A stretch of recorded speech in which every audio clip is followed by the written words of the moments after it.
तो comic cone के बाद हम डूम के डोमेन में ऐसा घुसे कि हमारे डेडपुल एंड वुल्वरीन के अनआंसर्ड सवाल थोड़े ज्यादा देर तक अनआंसर्ड रह गए। बट चिंता नॉट ऑफ, तुम्हारा भाई आ चुका है सेकंड वॉच करके हर सवाल को लपेटेंगे। जैसे कि थॉर भाई साहब हमारे क्रंदन क्यों कर रहे थे, डेडपुल का यूनिवर्स एंड में बच कैसे गया, और अब भाई हमारे डॉक्टर डूम के आने के बाद फिल्म के एंडिंग का मतलब क्या है, एवरी फ्रिकिंग थिंग। सो 2 जोड़ी कपड़े ले लो, चलते हैं। सो पहला सवाल जो कि मैंने कई जगह नोटिस किया है कि अगर डेडपुल अपने यूनिवर्स को बचाने के लिए फ्यूचर की 2029 में जाके लोगन को सीधा खोदना ही चालू कर दिया, तो ये मंद बुद्धि टेम्पैड से लोगन के मरने के जस्ट पहले ही जाके उसे बचा भी तो सकता था। तो भाई लोग मेरे बचा तो सकता था, जिससे एक सस्ता सुंदर मजबूत सा ब्रांच टाइमलाइन भी क्रिएट हो जाता। बट यहाँ पे याद करोगे तो हमारे सॉन लिवाई और रैन रेनॉल्ड्स ने पहले ही 250-300 बार बोल दिया था कि फिल्म में वो ऐसा कुछ भी नहीं करेंगे जिससे लोगन की एंडिंग अफेक्ट हो। तो सिंपली सर इसीलिए ही डेडपुल साहब हमारे लोगन के मरने के पहले नहीं बल्कि लोगन के मरने के बाद के टाइमलाइन में ही गए। देन अगला सवाल जो कि परसों ही 2 एलियंस आके पूछ के भी जा चुके हैं कि थॉर हमारे रो क्यों रहे थे। तो एक तरह से तो आई थिंक तुम बोल सकते हो कि वो फुटेज भाई उतना ही रियल था जितना एमसीयू में अब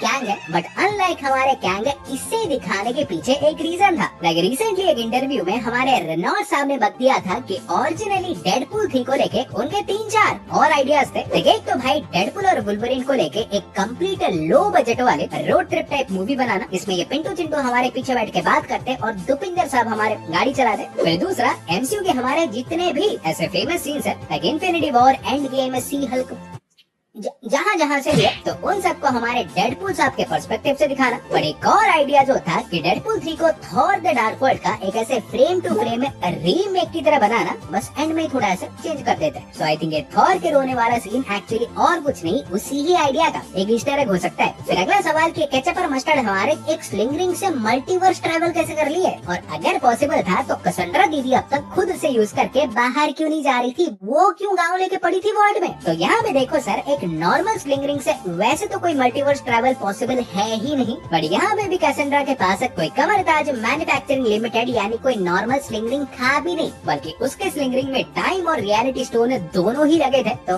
समझे, इसीलिए ही वो दूसरे यूनिवर्सेस के पोर्टल्स को खोल पा रही थी। और फिर बात रही कि इसने खुद उसे यूज क्यों नहीं किया था, तो उसने बोला था ना कि टीवी ने उसे लिटरली भाई तब से वर्ल्ड में भेज दिया था जब से उसने चलना भी नहीं सीखा था। मतलब शुरुआत से वो यहीं पे है, वो यहीं पे ही बड़ी हुई, अपने पावर्स को कंट्रोल करना सीखा, अपना ये एम्पायर खड़ा किया। जब खुद ही बोलो तुम ये सब छोड़ के वो एक ऐसे दुनिया में वापस क्यों जाती जहाँ उसे कोई जानता भी नहीं था। सो दैट्स व्हाई दीदी हमारी ना खुद गई ना किसी को जाने दिया। देन अगला सवाल कि वर्ल्ड में हमारे अल्लाह तो दिख गए बट रवोना रेंसलेयर कहाँ टपक गई थी। तो सिंपल, और किसके लिए, कैंग के लिए। लेकिन के आई थिंक डेफिनेटली प्लान्स थे रवोना को आगे जाके यूज करने का। मे बी कैसेंड्रा की तरह वो भी आगे जाके वर्ल्ड में अपनी एक आर्मी बना लेती। बट जब हमारे कैंग नाम का पेड़ ही कट गया तो उसके साथ जो टहनियाँ थी वो भी गई। पर बराबर अगर मेरे बिग बैड ब्रेन को यूज करूं तो लेट मी टेल यू कि अगर मार्वल चाहे उसे स्टिल यूज कर सकती है, और वो भी खतरनाक तरीके से। लाइक हू नोस, लाइक आगे जाके ये दिखाएं कि लोकी तक पहुंच के मल्टीवर्स पे कंट्रोल पाने के लिए डूम साहब अब रवोना के साथ ही हाथ मिला चुके हैं। बिकॉज ऑब्वियसली भाई हमारा लोकी हो या कैंग हो, अगर उन दोनों के बारे में सबसे ज्यादा किसी को बताए तो वो यही मोहतरमा रवोना ही थी। बट इसके बाद अगला सवाल है कि डेडपुल का यूनिवर्स एंड में बच कैसे गया, और बच गया तो कोई तो एंकर होगा ही, तो वो एंकर है कौन। तो मेरे पास देखो एक थ्योरी है जो कि मे भी सच हो सकती है, may be not. Like and में जब डेडपुल दोनों पोल्स को ऐसे लिंक करने जा रहा था तो उसी टाइम वुल्वरीन ने आके उसकी मदद की थी दोनों पोल्स को कनेक्ट करने में। जहाँ पर देखा जाए तो वो दोनों ही टेक्निकली एंकर ही बने थे उन एंटी मैटर और मैटर के पोल्स को जोड़ के रखने में। और उसी ही टाइम आई थिंक ना कि ओनली उसे टाइम रीपर ने वुल्वरीन के फुटप्रिंट्स को रीराइट कर दिए होंगे, मतलब एक तरह से वो उसी ही यूनिवर्स का बन गया होगा। और ऑल्सो जब वो धड़ाम एक्सप्लोजन हुआ तो उससे भाई वो यूनिवर्स एक तरह से उनसे सिंक्रोनाइज हो गया होगा, जिससे ये दोनों ही अब एंकर्स बन गए हैं। और क्योंकि यूनिवर्स को अपना एंकर मिल गया तो इसीलिए वो डिकेइंग का प्रोसेस भी रिवर्ट हो गया। इन शॉर्ट मतलब डेडपुल एंड वुल्वरीन अब इस यूनिवर्स के एंकर है क्योंकि उन्होंने एक साथ ही उसे बचाया। और यहाँ पे ऐसे खतरनाक यापिंग चल ही रही है तो लगे हाथ क्लियर कर दो कि लोगन हमारे 2029 में मरता है और डेडपुल एंड वुल्वरीन हमारे 2024 में टेक प्लेस करती है, यानी 5 साल पहले जब लोगन के यूनिवर्स के सारे एक्समैन स्टिल जिंदा थे। तो इसका मतलब भाई लोग समझ रहे हो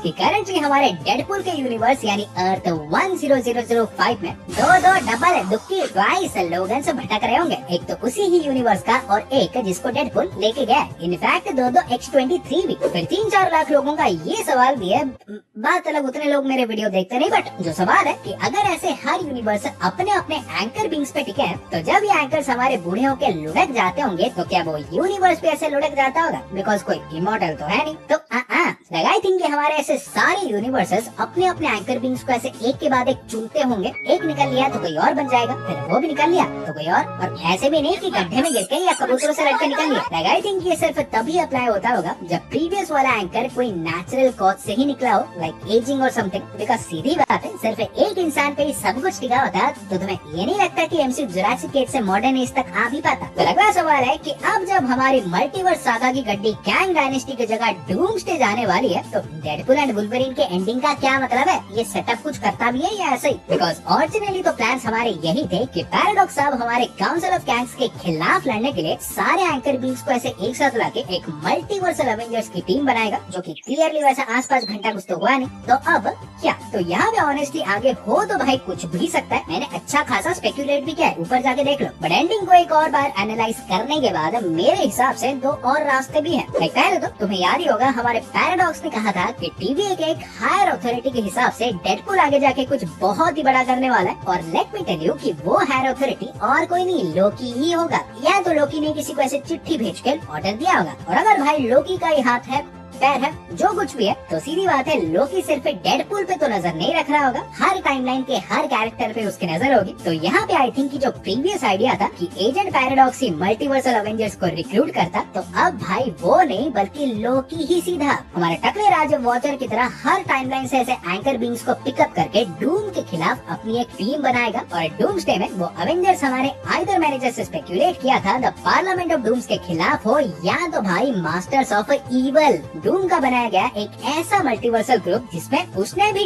लोकी की तरह से चुन के प्रीवियस कैरेक्टर्स के सबसे पावरफुल और इवल वेरिएंट्स को रिक्रूट किया होगा, जैसे कि माइस्ट्रो, किंग थानोस, मेकर, इन सबको। और डूम्सडे में बेसिकली डूम की ये टीम और लोकी की मल्टीवर्सल अवेंजर्स क्लास होंगे। वरना सर बैठ जाओ, एक और भी है। लाइक रिसेंटली ये भी हमारे कौवे ऐसे बता के जा चुके हैं कि द मार्वल्स में मोनिका रैम्बो जिस यूनिवर्स में टपकी थी वो एक्चुअली डेडपुल एंड वुल्वरीन का ही यानी अर्थ 10005 ही था। तो ऐसे तो भाई हो नहीं सकता कि बिना कोई रीजन के एक यूनिवर्स में इतना कुछ सेटअप कर रहे हो। तो आई थिंक आगे जाके इंडीड हमारे मोनिका के वहाँ रहने के लिए अर्थ 616 और अर्थ 10005 के बीच इनकर्जन होगा। और हुआ तो भाई रेडी हो जाओ, क्योंकि वहाँ भाई एक्समैन भरे पड़े हैं। भरे क्या, दो लोग हैं। एक ने तो सीधा बोल भी दिया था कि अवेंजर्स। तो इनकर्जन होगा तो एक्समैन वर्सेस अवेंजर्स से गारंटीड, कोई बात नहीं करेंगे, सीधा ऐसे पीटा पीटी। तो तुम्हारे क्या थॉट्स है इन सब के बारे में? Let me know. और अगर ऐसे कोई सवाल ऐसे छूट गया हो या तुम्हारा कोई हो जिसका मैंने जवाब नहीं दिया तो डेफिनेटली पूछ लेना।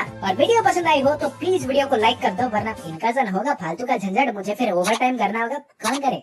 लाइक कर दो। और ऐसे ही मल्टीवर्सल कंटेंट पाते रहने के लिए चैनल को सब्सक्राइब कर दो। और मैं तुमसे मिलूंगा एक और टाइमलाइन में। सो गाइस तब तक बाय और टेक केयर।